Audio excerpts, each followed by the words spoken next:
ঠাকুর বলছেন, ঈশ্বরের শরণাগত হও, সব পাবে।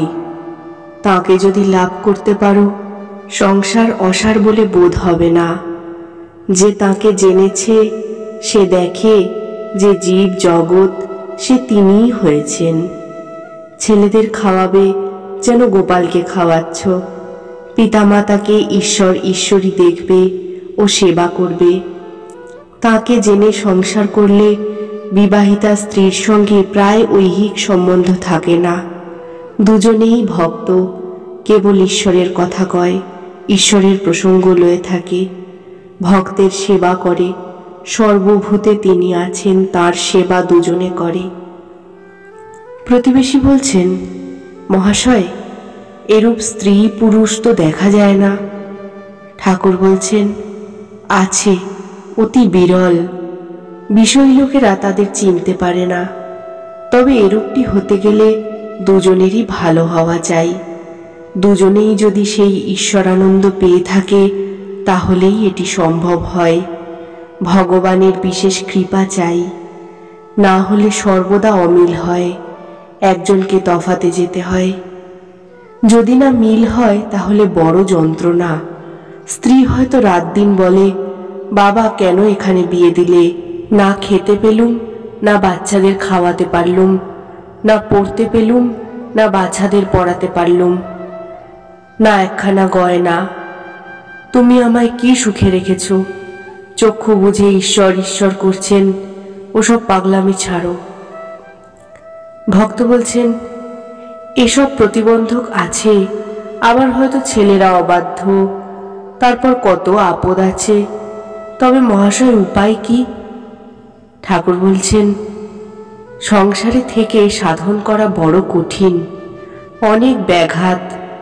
তার তোমাদের বলতে হবে না। রোগ শোক দারিদ্র, আবার স্ত্রীর সঙ্গে মিল নাই, ছেলে অবাধ্য মূর্খ গোয়ার। তবে উপায় আছে। মাঝে মাঝে নির্জনে গিয়ে তাকে প্রার্থনা করতে হয়, তাকে লাভ করবার জন্য চেষ্টা করতে হয়। প্রতিবেশী বলছেন, বাড়ি থেকে বেরিয়ে যেতে হবে? ঠাকুর বলছেন, একেবারে নয়। যখন অবসর পাবে কোনো নির্জন স্থানে গিয়ে এক দুদিন থাকবে, যেন কোনো সংসারের সঙ্গে সম্বন্ধ না থাকে, যেন কোনো বিষয় লোকদের সঙ্গে সাংসারিক বিষয় লয়ে আলাপ না করতে হয়। হয় নির্জনে বাস, নয় সাধু সঙ্গ। প্রতিবেশী বলছেন, সাধু চিনব কেমন করে? ঠাকুর বলছেন, যার মন প্রাণ অন্তরাত্মা ঈশ্বরে গত হয়েছে তিনিই সাধু। যিনি কামিনী কাঞ্চন ত্যাগী তিনিই সাধু।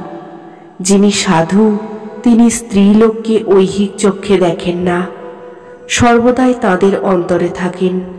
যদি স্ত্রীলোকের কাছে আসেন তাকে মাতৃবৎ দেখেন ও পূজা করেন। সাধু সর্বদা ঈশ্বর চিন্তা করেন, ঈশ্বরীয় কথা বই কথা কন না। আর সর্বভূতে ঈশ্বর আছেন জেনে তাদের সেবা করেন। মোটামুটি এইগুলি সাধুর লক্ষণ। প্রতিবেশী বলছেন, নির্জনে বরাবর থাকতে হবে? ঠাকুর বলছেন, ফুটপাতের গাছ দেখেছ?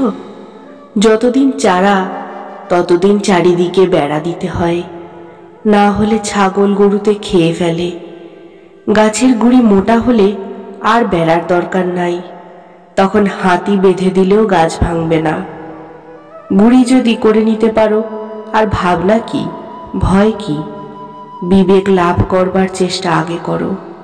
তেল মেখে কাঁঠাল ভাঙো, হাতে আঠা জড়াবে না।